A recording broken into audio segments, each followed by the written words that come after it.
Do not judge, lest you be judged. Oh, how the non-believing world loves to throw these words of Jesus into the Christian's face. Basically, they say, how can Christians talk about morality when Jesus himself said, do not judge other people? But in saying do not judge, Jesus was not saying anything goes. We have to get context.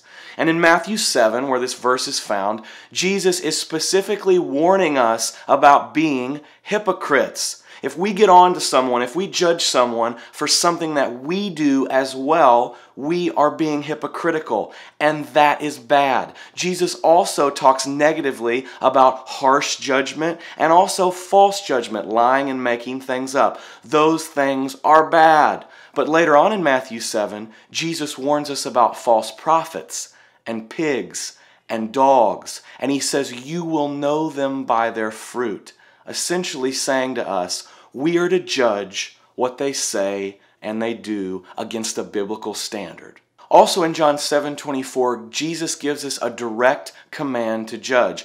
He says, stop judging by mere appearances, but judge rightly. Being harsh and dishonest and unfair towards people is bad. Opposing sin is not bad. Opposing sin is biblical. God hates sin. It keeps him from his children. And if we've learned anything over the last few weeks in all the sexual abuse scandals, it's that sin always catches up to you. Always. And while we're generally shocked and appalled by other people's sins, we minimize or even deny our own. And that's exactly what Jesus warned us about doing when he said, judge not, lest you be judged.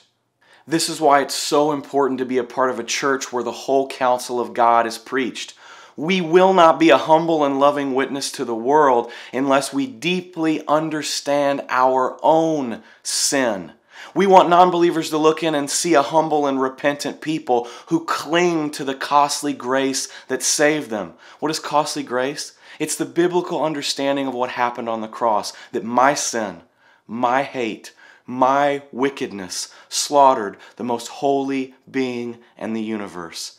It's the understanding that Jesus died in my place. And when we feel that, when we hear that week in and week out, when we hear the gospel preached, that keeps us humble and repentant.